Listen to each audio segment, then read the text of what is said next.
सुप्रभात, नमस्कार. मी स्नेहल पाटकर. न्यूज 18 लोकमतच्या नमस्ते महाराष्ट्र या बुलेटिनमध्ये तुमचं सगळ्यांचं स्वागत आहे. बुलेटिनला सुरुवात करूयात आणि बुलेटिनच्या सुरुवातीचीच पहिली महत्त्वाची बातमी. यशवंत जाधवांच्या चौकशीचा आज सलग तिसरा दिवस आहे. सलग तिसऱ्या दिवशी आयटी कडून ही चौकशी केली जाते. उत्पन्नाची माहिती लपवल्याचा आरोप त्यांच्यावर केला जातोय. शुक्रवारपासून ही कारवाई सुरू आहे.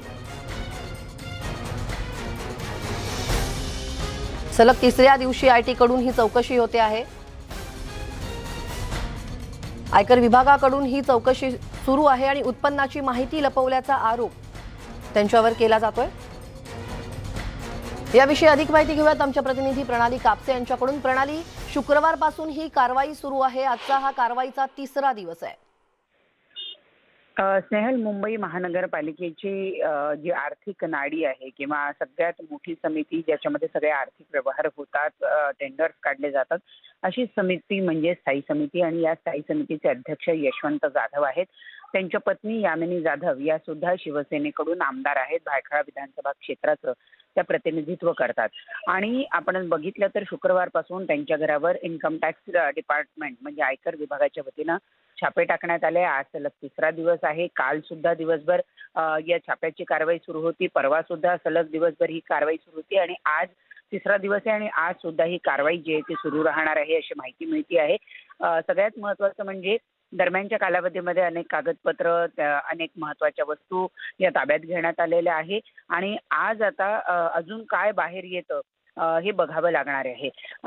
यामिनी जाधव यांनी निवडणुकीच्या वेळेला जे प्रतिज्ञापत्र दिलं होतं त्या प्रतिज्ञापत्रामध्ये त्यांनी त्यांचं काही उत्पन्न लपवलेलं आहे किंवा त्यांच्या उत्पन्नाबद्दलची माहिती दिलेली नाही असा प्राथमिक आरोप त्यांच्यावर आहे. परंतु त्याच अनुषंगानं इतर गोष्टी म्हणजे त्यांच्यावर बेनामी संपत्तीचा सुद्धा आरोप आहे. परदेशामध्ये विविध प्रकारच्या गुंतवणुकी केलेल्या आहेत आणि त्या गैरपद्धतीनं केलेल्या आहेत असा सुद्धा त्यांच्यावर आरोप आहे. तर त्यामुळे आणि हा आरोप केवळ यशवंत जाधव यांच्यावर नाही तर जाधव कुटुंबियांवर आहेत. काही शेल कंपन्या निर्माण करून त्याच्यामध्ये पैसे वळते केल्याचा सुद्धा त्यांच्यावर आरोप आहे. तर त्यामुळे आयटी विभागाची छाननी जी आहे ती वेगळ्या विषयासंदर्भात आहे आणि इतर बाबी सुद्धा या अनुषंगानं बाहेर येतात का हे बघावं लागेल. या संपूर्ण प्रकरणामध्ये जाणीवपूर्वक सूडबुद्धीनं मुंबई महानगरपालिकेच्या निवडणुकीच्या पार्श्वभूमीवर शिवसेनेला बदनाम करण्यासाठी ही कारवाई केली जात असल्याचा आरोप शिवसेनेच्या वतीनं केला जातोय. तर दुसरीकडे विरोधक जे आहेत, विशेषतः भाजप चे काही नेते ज्यांनी स्थायी समिती अध्यक्षांवर विविध प्रकारचे आरोप लावलेले आहेत, त्यांचं असं म्हणणं आहे की या संपूर्ण चौकशीतून सत्य बाहेर येईल. जर यशवंत जाधव यांनी काही चुकीचं केलेलं नाही तर त्यांना कुठल्याही पद्धतीची शिक्षा व्हायचं काही कारणच निर्माण होत नाही. परंतु जर त्यांनी काही चुकीचं केलं असेल तर ते सगळं या चौकशीतून बाहेर येईल असं त्यांचं म्हणणं आहे. प्रणाली, धन्यवाद तुम्ही दिलेल्या सविस्तर माहिती बद्दल. तेव्हा आयकर विभागाकडून ही चौकशी सुरू आहे. या चौकशीबद्दलचे जे काही अपडेट्स असतील ते आम्ही तुमच्यापर्यंत पोहोचवतच राहू.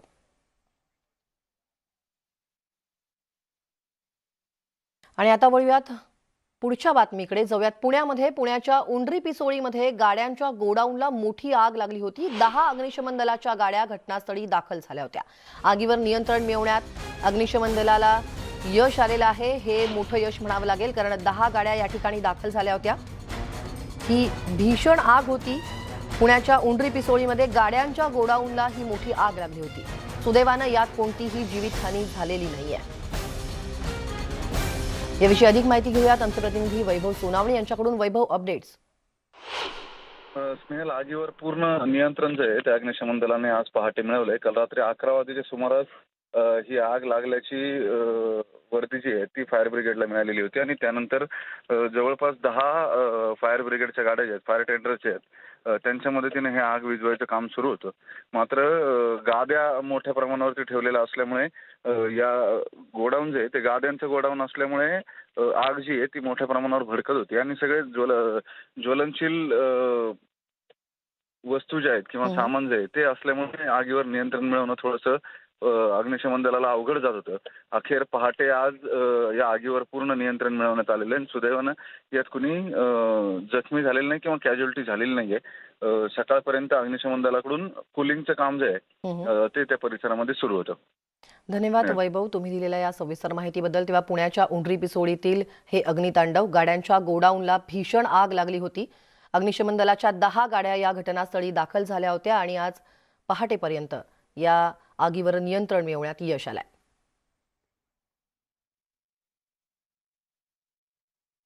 वळूयात पुढच्या बातमीकडे. युक्रेनमध्ये अडकलेल्या भारतीयांना मायदेशी परत आणण्यासाठी केंद्र सरकार एक ऑपरेशन राबवतंय. हे गंगा ऑपरेशन राबवलं जात आहे आणि याच ऑपरेशन अंतर्गत आज पहाटे 250 भारतीयांना घेऊन दुसरं विमान दिल्ली विमानतळावरती दाखल झालं. रोमानियाची राजधानी बुखारेस्टमधून 250 भारतीयांना घेऊन हे विमान निघालं होतं. विमानतळावर मंत्री ज्योतिरादित्य सिंधिया यांनी भारतीयांचं स्वागत केलं. याआधी काल 219 भारतीयांना घेऊन पहिलं विमान हे मुंबईत दाखल झालं. केंद्रीय मंत्री पियुष गोयल यांनी भारतीयांचं विमानतळावरती स्वागत केलं. अजूनही बरेचसे भारतीय युक्रेनमध्ये अडकून आहेत आणि त्यांना मायदेशी आणण्यासाठी भारताकडून मिशन एअरलिफ्ट राबवलं जात आहे.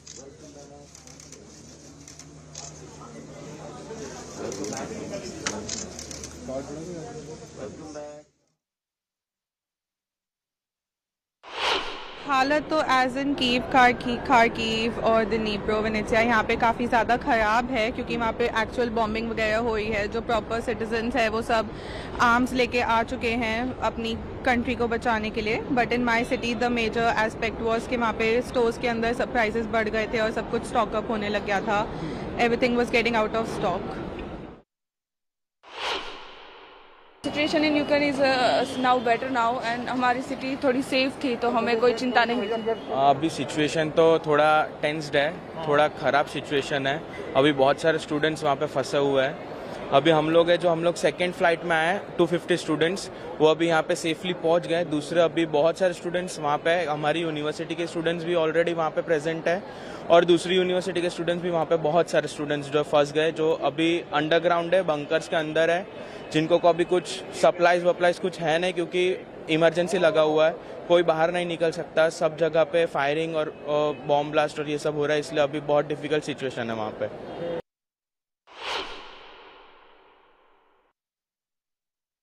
तेव्हा रशियाने युक्रेनची राजधानी कीव आणि ईशान्येकडील खार्किव आणि दक्षिणेकडचा खेर्सन या तिन्ही शहरांवरती हल्ला करण्यासाठी आक्रमण रेषा देखील निश्चित केलेल्या आहेत आणि तिन्ही शहरांच्या संरक्षणाचा निर्धार एकीकडे युक्रेननं व्यक्त केला. एकंदरीतच या परिसरामध्ये भयावह अशी परिस्थिती आहे आणि त्यामुळेच हे जे विद्यार्थी आहेत हे आता मायदेशी परतलेले आहेत.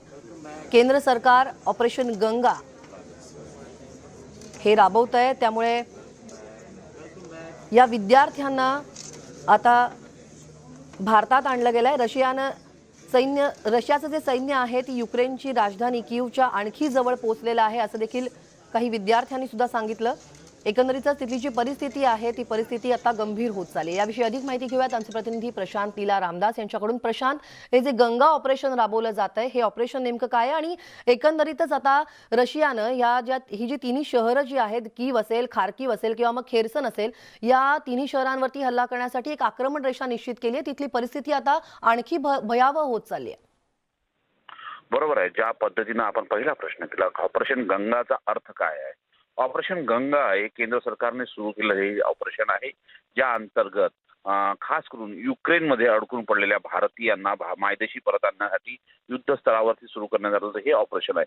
या ऑपरेशनची सुरुवात झालेली आहे. काल मुंबईमध्ये पहिलं विमान उतरलेलं आहे. त्यानंतर आज सकाळी म्हणजे पहाटे साधारणतः 2:45 पहिलं दुसरं विमान दिल्लीत उतरलं आहे. आता तिसरं विमान साधारणतः 8च्या नंतर दिल्लीत उतरेल अशी शक्यता व्यक्त आहे. या सर्व ऑपरेशनला, या बचाव अभियानाला खास करून केंद्र सरकारने गंगा ऑपरेशन असं नाव दिलेलं आहे, ज्यामध्ये विद्यार्थी आणि भारतीयांना भारतात मायदेशी परत आणण्याचं हे ऑपरेशन आहे. पण महत्वाचं म्हणजे जर बघितलं, ज्या पद्धतीनं तीनही शहर आहे, कीव असो, खार्किव असो किंवा कीव असो, या तीनही शहरांमध्ये जर बघितलं तर महत्वाचं म्हणजे जर या सगळ्याच्या मध्ये आता रशियाने आपली युद्धनीती आणि युद्धनीती अजून कठीण केलेली आहे. त्यांनी मोठ्या स्तरावरती आता रणगाड्याशिवाय शस्त्रास्त्र झाली मोठे वाहन हे रशियाने आपल्या युक्रेनच्या सीमा भागात उतरवलेले आहे आणि कीवच्या शहरामध्ये देखील सैनिकांनी प्रवेश केल्याची माहिती पुढे आलेली आहे. सोबतच तिथे न्यूक्लिअर पॉवर प्रोजेक्ट आहे आणि याशिवाय पॉवर प्रोजेक्ट आहे वेगवेगळे. त्या पॉवर प्रोजेक्ट मध्ये जर बघितलं आपण तर एक प्रकारे असं म्हणता येईल की आपल्याला या संपूर्ण अभियानाच्या माध्यमातून एक मोठं आता जगापुढे एक मोठं आव्हान उभे झालेलं आहे. आणि याशिवाय जर बघितलं, सोबतच जर तर या रशियाच्या युद्धनीतीमुळे जगभरामध्ये त्याची निंदा देखील होत आहे. पण या सगळ्या याच्यावरती बघितलं तर भारताने मोठं बचाव अभियान देखील प्रारंभ केलेलं आहे. प्रशांत, अमेरिकेने सुद्धा स्थलांतराचं एक आवाहन युक्रेनच्या अध्यक्षांना केलेलं होतं, पण अध्यक्षांनी ते धुडकावून लावलं होतं आणि रशियाला प्रतिकार करण्याचा त्यांनी निर्धार देखील व्यक्त केला होता. एकीकडे त्यांनी भारताला सुद्धा मदतीचं आवाहन केलेलं होतं. या एकंदरीत सगळ्याकडे कसं पाहता येईल? नाही, महत्वाचं म्हणजे काल रात्री उशिरा अमेरिकेच्या वतीनं जे राष्ट्राध्यक्ष आहेत जो बायडन यांनी राष्ट्राध्यक्षांनी युक्रेनच्या राष्ट्राध्यक्षांनी केला यांना म्हटलं होतं की आपण जर तुम्हाला युक्रेनमधून बाहेर पडायचं असेल तर अमेरिका निश्चितपणे आपल्याला मदत करेल. यावर युक्रेनच्या राष्ट्राध्यक्षांनी त्यांना उत्तर दिलेलं आहे की जर तुम्हाला आमची मदत करायचीच असेल तर निश्चितपणे आम्हाला शस्त्रास्त्र द्या. आमच्या देशाला वाचवण्याकरिता जे प्रयत्न करता येईल ते प्रयत्न मी स्वतःहून करणार आहे आणि त्या प्रयत्नांना देखील साथ द्या असं थेट आव्हान त्यांनी केलं. फक्त चुकीचे सल्ले देऊ नका असे त्यांनी म्हटलंय. आम्हाला जर जायचं शस्त्रास्त्र द्या.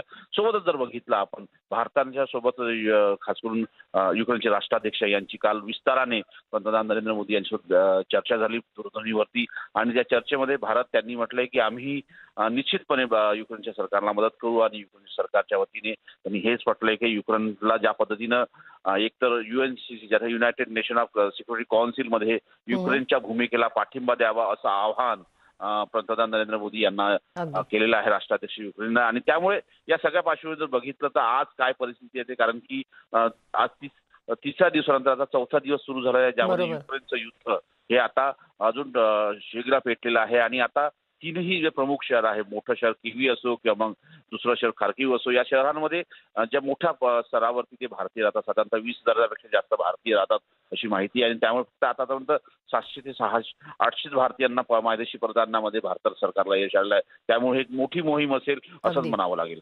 अगदी ही गंगा ऑपरेशन हे जे आहे ही एक मोठी मोहीम आहे, ही बचाव मोहीम आहे. याविषयीचे अपडेट्स प्रशांत आम्ही तुमच्याकडून घेतच राहणार आहोत. तुर्तास धन्यवाद.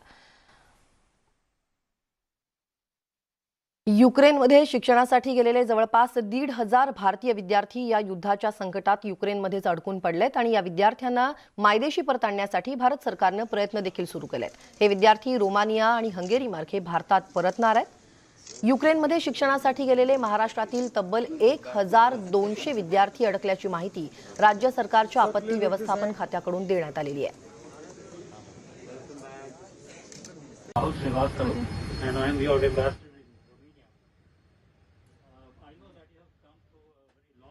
तेव्हा आणखी 250 भारतीय विद्यार्थी जे आहेत ते मायदेशी परतलेले आहेत. रशियानं खरं तर 2 दिवस आधी क्षेपणास्त्र हल्ला केला आणि त्यात मोठ्या प्रमाणात त्या ठिकाणी पडझड देखील झाली. अतिशय भयावह परिस्थिती त्या ठिकाणी निर्माण झाली. रशियाचं जे सैन्य होतं ते उत्तर पूर्व आणि दक्षिणेकडून राजधानी कीवच्या दिशेनं आता पुढे सरकतंय. त्यामुळे जमिनीवरील लढाईला सुद्धा आता तोंड फुटलंय. अत्यंत भयावह परिस्थिती त्या ठिकाणी निर्माण झालेली आहे. त्यामुळे आता हे जे विद्यार्थी आहेत हे विद्यार्थी आता मायदेशी परतलेले आहेत. हे मिशन एअरलिफ्ट जे गंगा ऑपरेशन आहे त्यामार्फत हे विद्यार्थी आता भारतात परतलेत.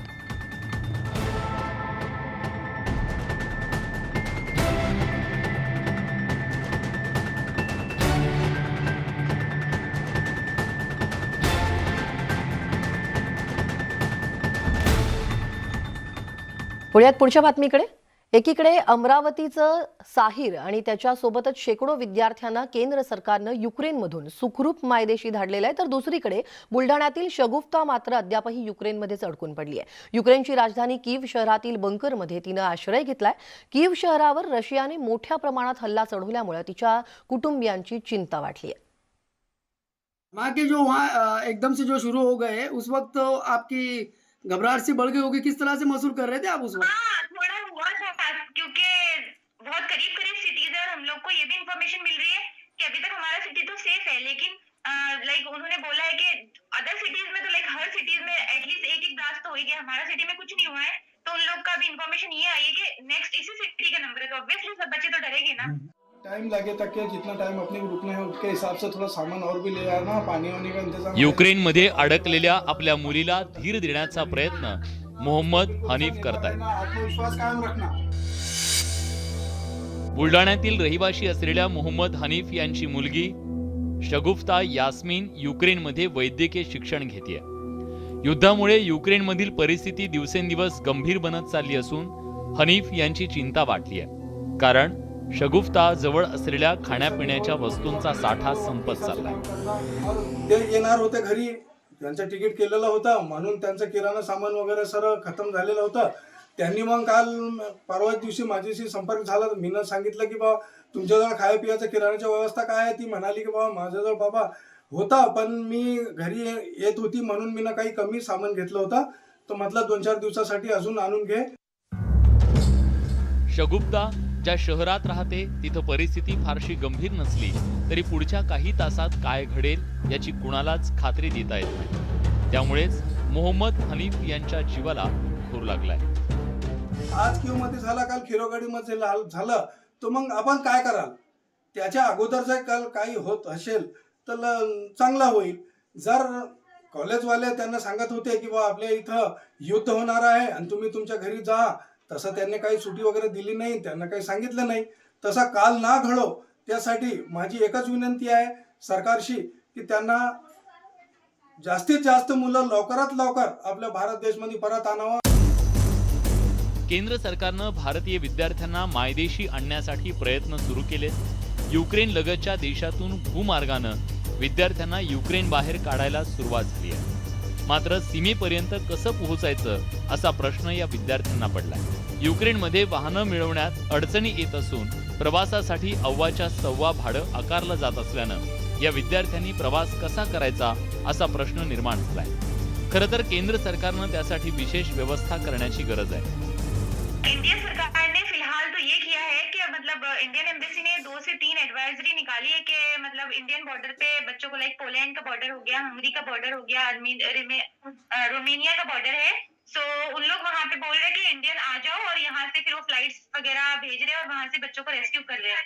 बट बॉर्डर से हम लोग कैसे जाए, यही प्रॉब्लम है कि यहाँ से जाने के लिए ट्रांसपोर्ट नहीं है, क्योंकि जो यहाँ के यूक्रेनियन ड्राइवर है या यूक्रेनियन बसेज है, हम अगर उससे जाएंगे, पहले फर्स्ट ऑफ ऑल तो कर्फ्यू है, हम पूरा सफर नहीं कर सकते, कुछ जगह रुक रुक कर जाना होगा और इतना ज्यादा डॉलर्स में मनी मांग रहे हैं कि we don't have that money to go. So हम लोग नहीं पता ना. शगुफ्ता युक्रेनमध्ये गेल्या 5 वर्षांपासून MBBSचं शिक्षण घेतेय. केवळ 1 वर्षाचा तिचा अभ्यासक्रम बाकी आहे. मात्र रशियाच्या आक्रमणामुळे सगळं चित्र बदलून गेलंय. खरं तर शगुफ्ता पाठोपाठ तिचा भाऊ शोएब युक्रेनमध्ये उच्च शिक्षणासाठी जाणार होता. मात्र आता त्यानं भारतातच शिक्षण घेण्याचा निश्चय केलाय. मी पण बघत होतो की मी तिकडे जाऊ, पण आता मला असं मैं घबराव मतलब तिकडे जायला, कारण की आता मन नाही करत तिकडे जायचं. असं वाटत नाही की पुढे काही चांगलं होईल, म्हणून मी भारतातच प्रयत्न करेल. युक्रेनमधील भारतीय विद्यार्थ्यांना मायदेशी आणण्यासाठी केंद्र सरकारनं प्रयत्न सुरू केले. मात्र शगुफ्ता जोपर्यंत भारतात येत नाही तोपर्यंत मोहम्मद हनीफ आणि त्यांच्या कुटुंबाला चैन पडणार नाही. राहुल खंडारे, न्यूज 18 लोकमत, बुलढाणा. जितना टाइम अपने को रुकना है उसके हिसाब से थोड़ा सामान. आणि ठाणे जिल्ह्यातील भिवंडीच्या पडघा परिसरात राहणारी मुस्कान शेख ही युक्रेनच्या कीव शहरात अडकून पडलेली आहे. रशियाकडून सतत होणारे हवाई हल्ल्यामुळे बंकर्समध्ये आसरा घेण्याशिवाय तिच्यासमोर दुसरा कुठलाच पर्याय उरलेला नाहीये. तर या युद्धाच्या 2-3 दिवस आधी युक्रेनला प्रवेश परीक्षेसाठी गेलेला प्रतीक हा आता परतीच्या वाटेवरती आहे. युक्रेन युद्धामुळे या विद्यार्थ्यांच्या पालकांना चिंतेनं ग्रासलंय. I just want to tell our embassy to evacuate us from Kyiv as soon as possible. Blast हो रहा है, siren हो रहा है. We are not used to it. Right now also there is blast happening and we can hear the siren voices. Please, please if you can do it ASAP, it will be good for us. We are really scared. We are 8 of us just stuck over here. Please.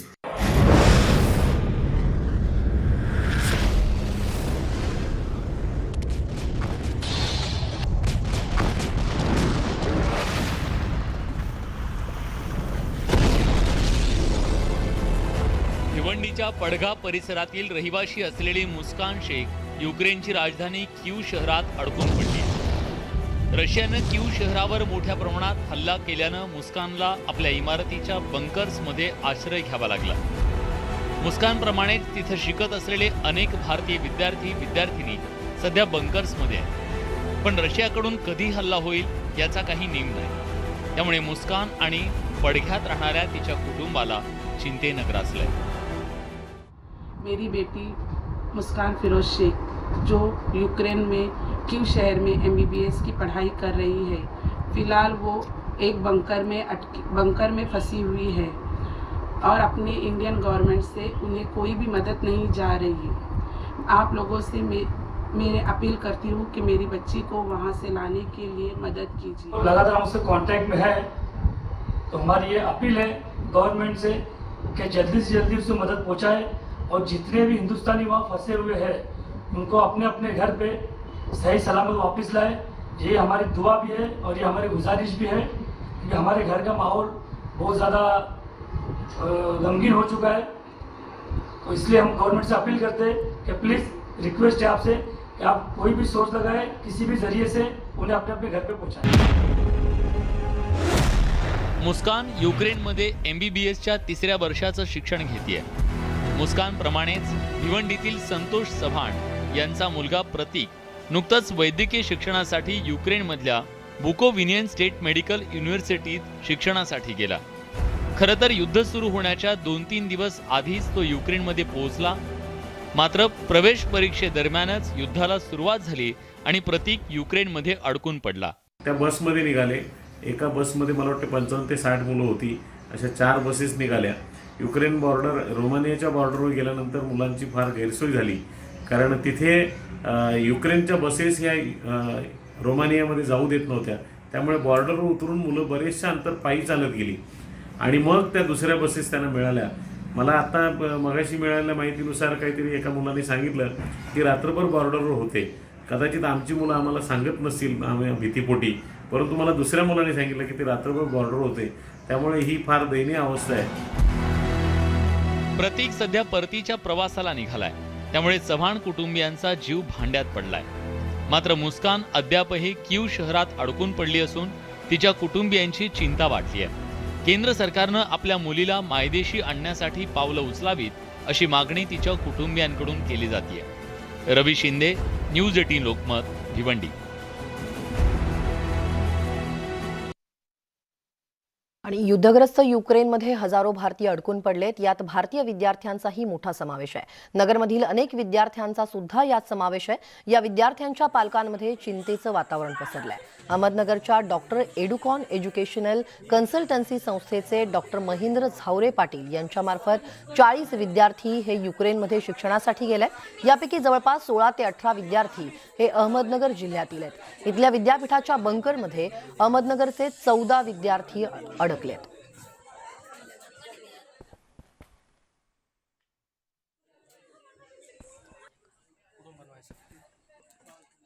Sir हम यहाँ 400 से 500 Indians हैं।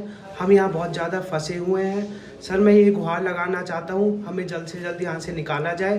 जो भी India ने जो निकालने का process चालू करा है वो 4 बॉर्डरों से करा है, Romania, hungry, Slovakia, Poland. Sir मैं ये सारे बॉर्डर हमारी सिटी से 1000 से 1500 किलोमीटर दूर हैं। सर मेरी ये गुहार है, हम वहाँ तक जाएं कैसे?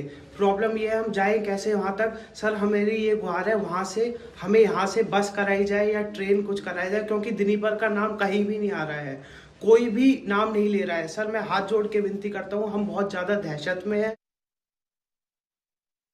युक्रेनमध्ये अनेक भारतीय विद्यार्थी अडकलेत। आदित्य गौर हा विद्यार्थीही युक्रेनमध्ये अडकून पडलाय। डिनोप्रो 600 विद्यार्थी या डिनोप्रोमध्ये अडकून पडलेले आहेत। इतर देशांच्या सीमांपासून ते 1000 ते 1500 किलोमीटर दूर आहेत। आपल्याला लवकरात लवकर युक्रेनमधून बाहेर काढावं अशी मागणी त्यांनी केली आहे।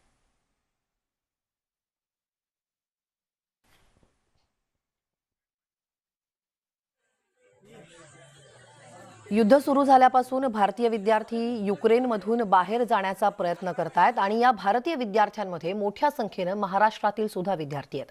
मुंबईत घाटकोपर येथील भटवाडीत राहणारा जयेश सरमळकर हा MBBS शिक्षण युक्रेनमध्ये घेत होता। आता युद्ध सुरू झाल्यामुळे सततच्या रशियन बॉम्ब वर्षावातून कसबसा जीव वाचून हजारो विद्यार्थ्यांसोबत जयेश सुद्धा युक्रेन पोलंड सीमेवरती अडकलाय आणि तिथेही सीमा पार करण्यासाठी युक्रेन पोलिसांकडून भेदभाव होत असल्याचं जयेश सरमळकर यांनी सांगितलंय। सध्या आम्ही आता युक्रेन आणि पोलंडची जी बॉर्डर आहे त्याच्या 5 किलोमीटरच्या अंतरावर आहे आणि आम्ही इथे रात्रीच्या 12 वाजल्यापासून थांबलेलो आहे. आता जो नाही बोलता 12 तास झालेत आम्हाला इकडे उभं राहून. तर आम्हाला समजत नाही काय करावं, कारण मी इंडियन एम्बेसीकडनं पण काय नोटीस नाही येते, ना इंडियन एम्बेसीचे कोण मेंबर्स येतात. आता आम्ही हीच विनंती आहे की आमची कोणतरी मदत करावी, कारण का इकडे तुम्ही जसं मी तुम्हाला दाखवत होता किती इंडियन स्टुडंट्स आहेत. एवढे इंडियन स्टुडंट्स इथे हे आलेले आहेत, सगळे उभे आहेत रात्रीपासून. आमची हीच विनंती आहे की आमची मदत करा. आणि युक्रेनमध्ये अडकलेल्या विद्यार्थ्यांच्या सुटकेचे प्रयत्न सुरू आहेत, मात्र अजून सर्वांपर्यंत ही मदत पोहोचली नसल्याची व्यथा रिजवान या विद्यार्थ्यानं मांडली. घंटे से अभी इंतजार कर रहे हैं इस बॉर्डर पे, लेकिन हमें कोई नहीं निकाला है. कोई ऑफिशियल, कोई भी ऑफिशियल हमसे कांटेक्ट नहीं किया. कितना संभालेंगे अपने जूनियर्स को, संभालते अब कितना संभालें. दोपहर के 2 बजे कल से निकले हैं, अभी तक कोई कांटेक्ट नहीं हुआ. इससे अच्छा तो साला मर जाते हैं हम लोग. वहीं कोई आके मिसाइल मार देता, हमें कोई माँ बाप ही नहीं है यहाँ पे, कोई पूछने वाला ही नहीं है. सिर्फ बातें हो रही है कि हाँ आपके लिए ऑफिसर खड़े हैं. कौन ऑफिसर खड़ा है? कोई नहीं खड़ा है यहाँ पे. कैसे निकलेंगे हम? MBBSचे शिक्षण घेण्यासाठी युक्रेनला गेलेले सांगली जिल्ह्यातील 12 विद्यार्थी हे तिथे अडकून पडलेत. तिथल्या बंकर्समध्ये काही विद्यार्थी राहत आहेत, तर काही अजूनही हॉस्टेलवर राहत आहेत. बंकर्समध्ये लाईट नाही आहेत. प्रचंड थंडीमुळे विद्यार्थ्यांचे अतोनात हाल होत आहेत. भारतानं लवकरात लवकर आपल्या मुलांना परत आणावं अशी मागणी पालकांनी केली आहे.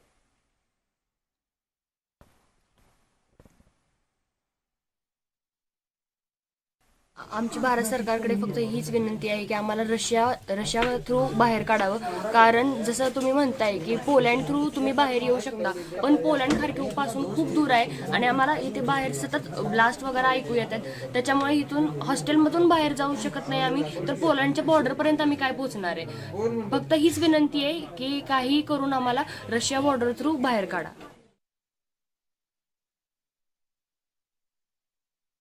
माझी मुलगी 2 वर्ष झालं युक्रेनला MBBS साठी 2ऱ्या वर्षासाठी आहे. तरी आता रशिया आणि युक्रेनचं युद्ध सुरू झाल्यामुळं तिथं आता त्या खाली बेसमेंटला बंकरमध्ये बसून आहेत. त्यांना पाणी नाही किंवा लाईट वगैरे अशा बऱ्याचशा सुविधा आता त्यांच्या नाही. त्यांचं अतोनात हाल होते. तरी भारत सरकारनं यात जास्तीत जास्त लक्ष घालून त्यांना आपल्या मायदेशी आणावं ही माझी विनंती आहे. माझा मुलगा आहे बुकोविनियन स्टेट मेडिकल युनिव्हर्सिटी चेरनिवची या ठिकाणी यश मनोज पाटील हा 3ऱ्या वर्षी शिकत आहे. सध्या तो आहे तिथं सुखरूप आहे. रोज आमचा व्हॉट्सअप कॉल होतात आणि आत्ताही इंडियन एम्बेसी थ्रू त्यांना बाहेर काढायचा प्रयत्न चालू आहे. काही मुलांना त्यांनी इव्हॅक्युएट केलेले आहेत, तरी उर्वरित मुलांना इव्हॅक्युएट करून सहकार्य करावे. नाशिकच्या देवळा तालुक्यातील उमराणे इथली दिशा देवरे ही विद्यार्थिनी सुद्धा वैद्यकीय शिक्षणासाठी युक्रेनमध्ये गेली आहे. मात्र रशिया आणि युक्रेनच्या युद्धामुळे ती युक्रेनमध्येच अडकली आहे. त्याबरोबरच तिच्यासोबत आणखी काही भारतीय विद्यार्थीही युक्रेनमध्ये अडकलेत. हे विद्यार्थी युक्रेनच्या मध्यवर्ती ठिकाणी असलेल्या युनिव्हर्सिटीमध्ये अडकलेत. त्यामुळे इतर देशांच्या सीमा 1000 किलोमीटरपेक्षा लांब आहेत आणि त्यामुळे बाहेर निघणं सुद्धा या विद्यार्थ्यांना अवघड झालंय. या विद्यार्थ्यांना लवकरात लवकर मायदेशी आणावं अशी मागणी दिशाच्या वडिलांनी केली आहे. ते सध्या नाशिक जिल्हाधिकाऱ्यांच्या संपर्कात देखील आहेत. आणि जसं सगळ्यांना माहितीच आहे की युक्रेन आणि रशियामध्ये आता सध्या वॉरची कंडिशन चालू आहे.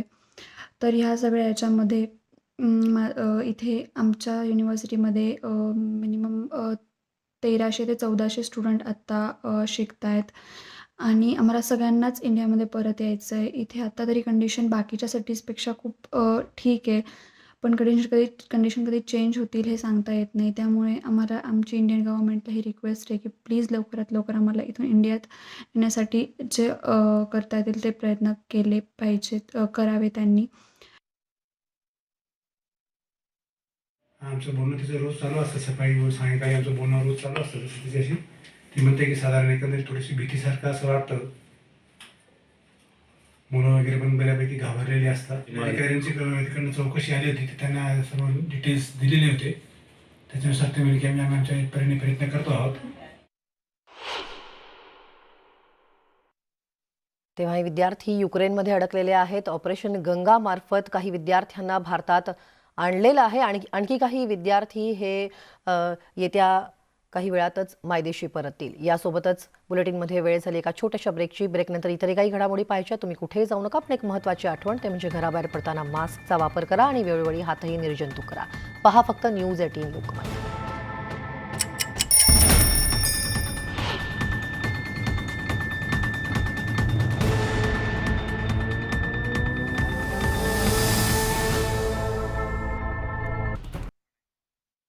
ब्रेकनंतर तुमचं पुन्हा एकदा स्वागत. रशियानं युक्रेनवर हल्ले सुरूच ठेवलेत. कीव शहराजवळ रशियाचं सैन्य आता धडकलंय आणि रशियाचं आक्रमण देखील सुरू आहे. आणि आक्रमण सुरू असतानाच युक्रेनचे राष्ट्राध्यक्ष व्लादिमीर झेलेन्स्की यांनी रशियाशी लढण्याचा निर्धार मात्र कायम ठेवलाय. रशियाशी शेवटपर्यंत लढण्याचा निर्धार करत झुकेंगे नहीचा नारा झेलेन्स्की यांनी दिलाय.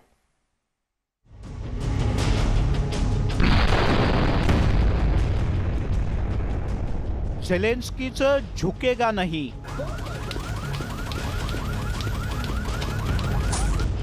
युक्रेनचे राष्ट्राध्यक्ष संघर्षाच्या पवित्र्यात. बचेंगे तो और भी लढेंगे.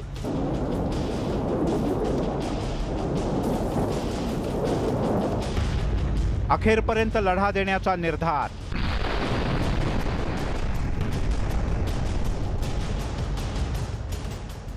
रशियानं युक्रेनवर आक्रमण केल्यानंतर युक्रेनमधल्या अनेक शहरांना लक्ष्य केलं.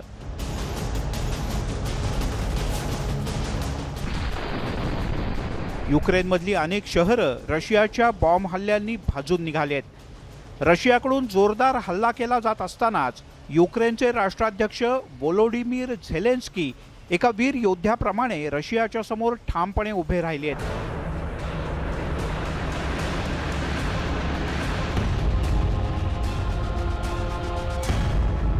आणि आपल्या देहबोलीतून युक्रेनच्या सैन्याला सुद्धा स्फुरण दिलंय. युद्धाच्या पहिल्याच दिवशी ते सैनिकी वेशात रस्त्यावर उतरले. आपल्या सैन्याचा आत्मविश्वास त्यांनी वाढवला. रशियाकडून जोरदार हल्ले होत असले तरी शरणागती पत्करणार नाही असा पवित्रा त्यांनी घेतलाय. युक्रेनच्या नागरिकांना सुद्धा मातृभूमीसाठी लढण्याचं आवाहन त्यांनी केलंय. एवढंच नाही तर त्यांनी युक्रेनच्या सर्वसामान्य नागरिकांना लढण्यासाठी शस्त्रास्त्र हाती सोपवलेत. आम्ही आमची शस्त्र खालती ठेवणार नाही. ही आपली मायभूमी आहे. आम्ही आपल्या देशाचं संरक्षण करू असा संदेश झेलेन्स्की यांनी आपल्या देशवासियांना दिला. Захищаємо нашу незалежність, нашу державу. І так буде й далі. Слава нашим захисникам, слава нашим захисницям. Слава Україні!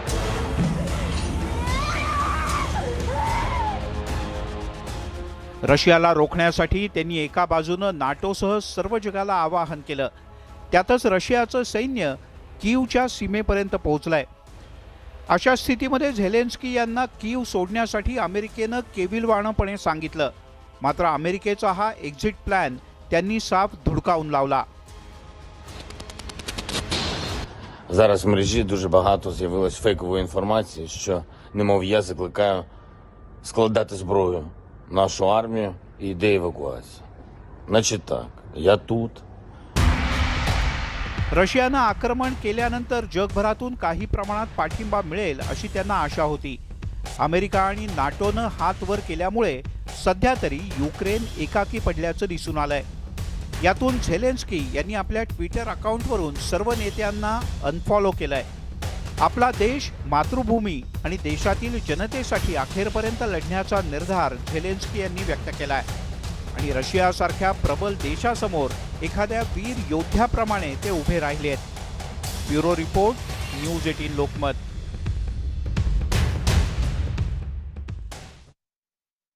वळूयात पुढच्या बातमीकडे. मुंबईसह पुण्यात मॅरेथॉनचा उत्साह पाहायला मिळाला. मुंबईत काँग्रेसतर्फे महिलांसाठी लडकी हूं लढ सकती हूं या नावानं 5 किलोमीटर स्पर्धा घेण्यात आली. यात महिलांनी मोठ्या प्रमाणात सहभाग घेतला. तर दुसरीकडे पुण्यात 35व्या आंतरराष्ट्रीय मॅरेथॉन स्पर्धेचं आयोजन करण्यात आलं. यात देश विदेशाचे धावपटू सहभागी झाले होते. देशात पहिल्यांदाच रात्रीच्या वेळी ही स्पर्धा घेण्यात आली. कोरोनाच्या पार्श्वभूमीवर ही स्पर्धा रात्रीच्या वेळी आयोजित करण्यात आल्याचं सांगण्यात आलं. मात्र तरीही धावपटूंचा आणि पुणेकरांचा या स्पर्धेला मोठा प्रतिसाद पाहायला मिळाला.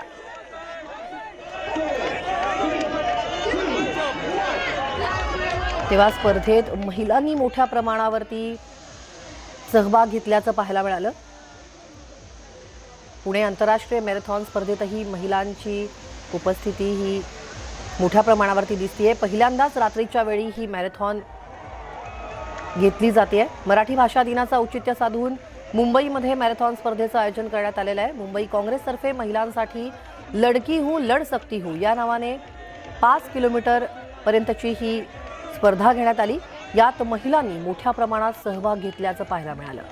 तर पुण्यातही देशविदेशातील धावपटूंचा सहभाग पुण्यात घेतला गेला. मुंबईमध्ये आज मैं लड़की हूँ मैं कर सकती हूँ या एका नाऱ्याखाली मुंबई काँग्रेसनं महिलांसाठी पिंक मॅरेथॉनचं आयोजन केलेलं आहे आणि आपण बघताय की अनेक महिला यात सहभागी झालेल्या आहेत. साधारणपणे 6 लाख महिला ज्या आहेत त्या या संपूर्ण मॅरेथॉनमध्ये सहभागी झालेल्या आहेत. विशेष म्हणजे गुलाबी रंगाने रंगलेला मरीन ड्राईव्हचा हा रस्ता आपल्याला पाहायला मिळतो आहे आणि आज आपण जर बघितलं तर मुख्यत्वे आज मराठी भाषा दिन आहे आणि त्या निमित्तानं अशा पद्धतीचं हे आयोजन करण्यात आलेलं आहे. समोर आपण बघताय काँग्रेसचे सगळे नेते मंडळी उपस्थित आहे. शिक्षण मंत्री वर्षा गायकवाड सुद्धा उपस्थित आहे. आपण त्यांच्याशी बोलण्याचा प्रयत्न करूयात. बाई, खरं तर आज गुलाबी रंगाने रंगलेला मरीन ड्राईव्ह आम्हाला पाहायला मिळतोय. तुम्हाला कसं वाटतंय सांगा. खूप छान. वा, पत्रकारांना छान वाटलं म्हणजे आपल्याला सगळ्यांना छान वाटतंय. मला या गोष्टीचा आनंद वाटतोय की 2 वर्ष आपण 2 वर्ष सगळे याच्या कोविडच्या ह्याच्यामध्ये वाट बघत होतो की असं काहीतरी करायला मिळेल. आमच्या नेत्या प्रियंका गांधी यांनी मुंबई काँग्रेसवर विश्वास ठेवला आणि त्यांनी आम्हाला आदेश केला की एक पिंक मॅरेथॉन करायची आहे. इथे अनेक जण आहेत ती त्याच्यामध्ये धावणारे आहेत, तुम्हाला माहिती आहे. आणि आम्ही 7 दिवसामध्ये एक्झॅक्टली 7 डेज आम्ही हा यशस्वी केला. माझी सगळी टीम, कार्याध्यक्ष माझे असतील, माझे सगळे कार्यकर्ते असतील, जे स्वतः रन करणारे आहेत तिकडे, या सगळ्यांनी मिळून हा यशस्वी केलेला आहे. मला याचा खरोखर आज सकाळी मी जेव्हा बघितलं तो 100 फूटचा जेव्हा हा जात होता, माझ्या फिलिंग्स काय म्हणजे मी सांगू शकत नाही. खरं सांगतो, मी स्वतः स्पोर्ट्समन आहे. मी स्वतः अनेक मॅचेस जिंकलोय, परंतु इतकं जाणवलं नाही जितकं तेव्हा जाणवत होतं. त्या प्रियंका गांधींचा मास्क घालून 100 महिला 100 फुटाचा फ्लॅग घेऊन गेल्या आणि नंतर जे तो ज्याला म्हणतो ना ते बाढ आ गई आणि 5,000पेक्षा जास्त महिलांनी याच्यात भाग घेणं इटसेल्फ इज अ सक्सेस. आणि मला त्याचा आनंद वाटतो की हे सगळं आम्हाला करता आलं आणि त्याचं यश सगळ्यांना मी त्याचं सगळ्यांबरोबर मी शेअर करू इच्छितो. सगळ्यांबरोबर वर्षा गायकवाडजी सुद्धा इथे उपस्थित आहेत. आता आज तुम्ही सुद्धा गुलाबी रंगाच्या टी-शर्ट मध्ये आहात आणि लडकी हूँ मैं लढ सकती हूँ. मला एक सांगायला पाहिजे की ही लढाई आहे आपल्या अस्तित्वाची, स्वाभिमानाची, आपल्या सुरक्षेची आणि सगळ्यात महत्त्वाची म्हणजे आपल्या भविष्याची.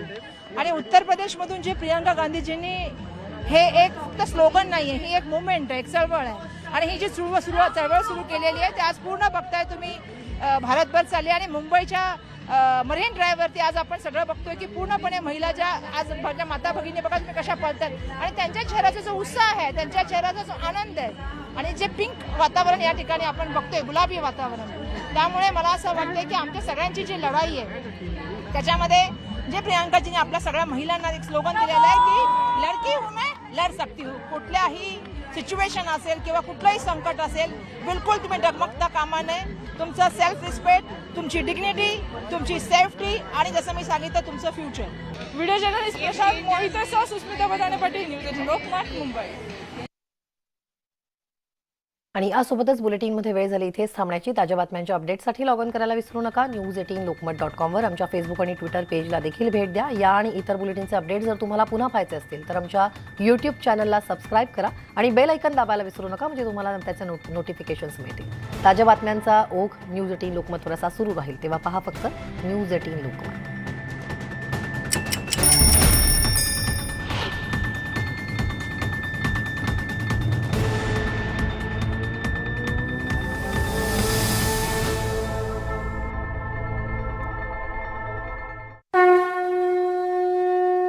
राजकीय वर्चस्वाचा लढा, हिंदुत्वाचा पाडा. भाजप विरोधात शिवसेनेची नवी रणनीती. काँग्रेस राष्ट्रवादीची भूमिका काय?